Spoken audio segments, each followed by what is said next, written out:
আমাদের হাঁসের বাচ্চা বিজি নিয়ে গেছে, তা একটার পর একটা এরকম করে কমতে আছে। এই জন্যে আজকে পুকুরটা ঘিরে দেওয়ার কাজ চলতেছে।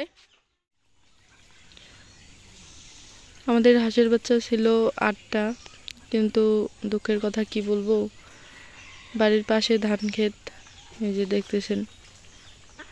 তো এই যে পুকুর থেকে ওই যে লেবুর গাছের তলায় উঠছে। তো আজকে সকালবেলা বড় বাচ্চা, যেটা সব থেকে বড় বাচ্চাটাই নিয়ে গেছে বেজি। সকালবেলা ছাড়ি দেওয়ার পর এখানে আসছে, বেজি নিয়ে গেছে একটা। তো একটা কম হলো, আর একটা মুরগি ঠকাই মারছিল। আর এইরকম করে যে বাকি কয়টা ছিল বেজি খেয়া নিতেছে। তো এই পুকুরটা ঘিরে দেওয়ার কথা, সম্ভবত খুব তাড়াতাড়ি পুকুরটা ঘিরে দিতে হবে, না হলে তো বিজি এই 4টা বাচ্চাকেও ছাড়বে না। আর মাত্র এই যে দেখেন 4টা বাচ্চা। আমাদের এদিক গ্রামীণ বাড়িতে যেমন হাঁস মুরগি গরু ছাগল পালন করা যেমন সুবিধা আছে খোলামেলা জায়গায়, কিন্তু বড় সমস্যা এই যে বিজি শিয়াল এগুলো নিয়ে যায়। এই দিকটা দিয়ে কিন্তু খুবই একটা খারাপ ব্যাপার, লস করে দেয়। যথাযথ ওই যে ব্যবস্থা না নিলে যা হয় আর কি। অন্য বাড়ির মানে মানুষের হাঁস এখানে আমাদের পুকুরটাতে আসি নামে। ওই যে দেখতে পাচ্ছেন ওইখানে ছোট 2টা বড় 3টা, আবার এই যে এদিকে কতগুলা হাঁস।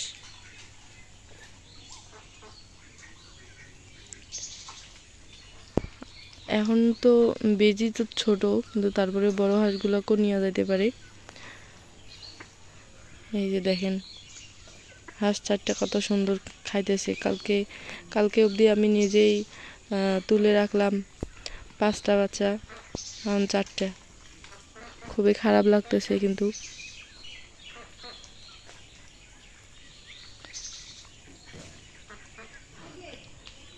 যাদের বাড়িতে এরকম হাঁস মুরগি আছে এবং বেজি শিয়ালের আক্রমণ আছে, তারা একটু সাবধান হইয়েন, কারণ কখন যে কোন দিক থেকে আক্রমণ করবে আপনারা নিজেও জানেন না। যেমন আমি এত এলার্ট থাকা সত্ত্বেও আমার হাঁসের বাচ্চা নিয়ে গেল, খারাপ লাগতেছে এখন। আসসালামু আলাইকুম, আশা করি সবাই অনেক ভালো আছেন। আলহামদুলিল্লাহ আমরা অনেক ভালো আছি। তো ভাইয়া এবং আপুরা, আপনাদের উদ্দেশ্যে একটা কথা বলতে চাই। সেটা হচ্ছে যে আপনারা তো ভিডিওটি দেখতেছেন কম বেশি, তো আপনাদেরকে আমি একটা কথা বলতে চাই। সেটা হচ্ছে যে আমার পরিবারটা কিন্তু খুবই ডাউন একটি পরিবার। আর আমি কিন্তু অনেক বড় একটা আশা নিয়ে আপনাদের কাছে এসেছি। তো আপনাদের সাপোর্ট চাই এবং আপনাদের ভালোবাসা চাই। অবশ্যই আমার চ্যানেলটি সাবস্ক্রাইব করে পাশে থাকবেন, এটা আশা রাখি আপনাদের কাছ থেকে।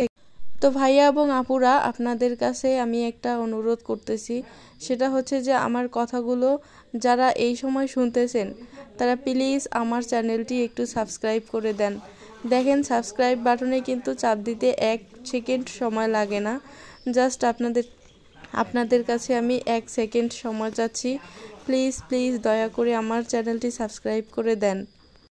আমি আপনাদের কাছ থেকে অনেক দামি কোনো মূল্যবান জিনিস চাইতেছি না যে আপনারা টাকা নষ্ট করে সময় নষ্ট করে আমাকে দিবেন। আপনাদের কাছে শুধু 1 সেকেন্ড সময় চাচ্ছি, সেটা হচ্ছে যে প্লিজ আমার চ্যানেলটি সাবস্ক্রাইব করে দেন। আপনাদের কাছে আমার এটাই অনুরোধ এবং আমার এটা আপনাদের কাছে চাওয়ার, আমাকে সাবস্ক্রাইবটা আপনারা দেন।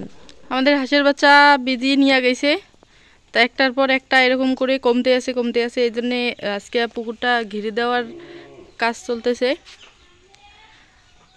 তো ঘিরে দিলে দেখা যাবে আরও যদি হাঁস লাগাইতে পারি বেশি করে। আর যদি এই যে দেখেন ধান ক্ষেত বাড়ির কাছেই, এই পুকুর থেকে একটু উঠলেই ওইখান থেকে বেজি নিয়ে যাইতেছে। এই জন্যে পুকুরটা আজকে ঘিরে দিতেছে নেট দিয়া।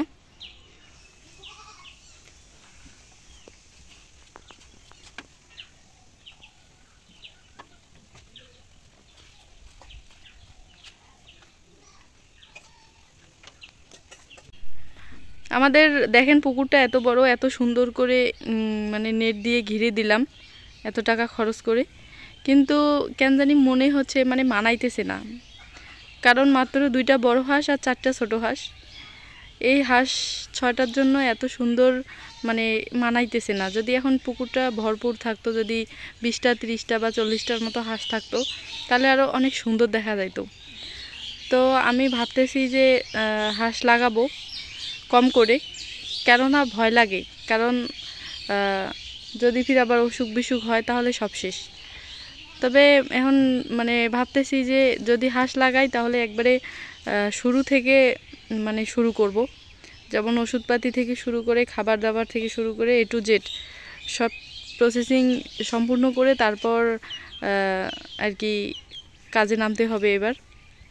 তো আমি ভাবতেছি মানে অল্প করে মানে হাঁস লাগাবো, কিন্তু যেন প্রক্রিয়াটা ভালো হয় আর কি, কোনো কিছুর কমতি না থাকে, যেন হাঁসগুলো সুস্থ থাকে।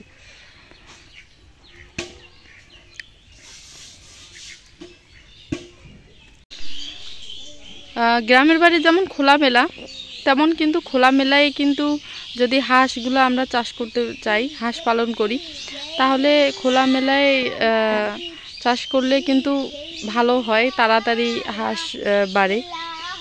কারণ কারণ অনেক কিছু খায়, তাড়াতাড়ি বাড়ে। কিন্তু এই সমস্যা হচ্ছে যে এই যে এখন ধান দেখেন বড় হইতেছে, যে বীজই আমাদের হাঁসের বাচ্চা নিয়ে গেছে, তারপর আবার হচ্ছে যে মানে কুকুরও ধরে, আবার বিড়ালও ধরে। এর জন্য হাঁস মুরগির বাচ্চা তো আমাদের একবার প্রায় 30টা মুরগির বাচ্চা বিড়াল খাইছে, নষ্ট করছে, মুরগি উঠতে দেয় নাই। তারপর হাঁসের বাচ্চাও খাইছে, আবার বেজি খায়, শিয়াল খায়। এই জন্য আর কি এবার এই পুকুরটা এবার আমরা ঘিরে দিছি নেট দিয়া। তো এখন আবার মনে হচ্ছে যে এত সুন্দর করে ঘিরে দিলাম এত বড় একটা পুকুরে, কিন্তু মাত্র 6টা হাঁস, একটা কেমন লাগতেছে। এই জন্য ভাবতেছি যে হাঁস লাগাবো কম করে, কিন্তু বললে তো আর হবে না, লাগাইলে তো আর হবে না, অনেক কাজ, অনেক টাকা পয়সারও ব্যাপার আছে।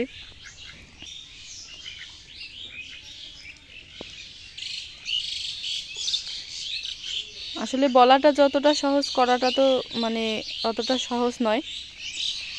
তাই আর কি টাকা পয়সা কম, এই জন্য আস্তে আস্তে লাগাবো। আর একটা ভয় তো থাকেই, যে অসুখের ভয়, এই জন্য আর কি প্রথমে কম করে লাগাবো। এতক্ষণ থেকে ভিডিওটি ধৈর্য সহকারে দেখার জন্য অসংখ্য ধন্যবাদ। আমি আবারও বলতেছি, আপনাদের সাপোর্ট এবং ভালোবাসা চাই। প্লিজ যারা যারা ভিডিওটি দেখলেন অবশ্যই চ্যানেলটি সাবস্ক্রাইব করে পাশে থাকবেন। ভালো লাগলে অবশ্যই একটি লাইক দেবেন, এবং আপনাদের কমেন্ট, সুন্দর সুন্দর কমেন্ট আমাদের কাজ করার উৎসাহ। আপনারা যদি সুন্দর কমেন্ট করেন তাহলে আমরা উৎসাহ পাই। তাই দয়া করে কমেন্ট করে জানাবেন যে ভিডিওটি কেমন হলো, এবং পরবর্তী আরবারও নতুন ভিডিও পেতে অবশ্যই চ্যানেলটি সাবস্ক্রাইব করে রাখবেন। আর সবাই ভালো থাকবেন, সুস্থ থাকবেন। এখন সন্ধ্যা হয়েছে, আমি হাঁসগুলো তুলবো। তো সবাই ভালো থাকবেন, সুস্থ থাকবেন। দেখা হচ্ছে পরের ভিডিওতে। আজকে এই পর্যন্তই। আল্লাহ হাফেজ। বাই।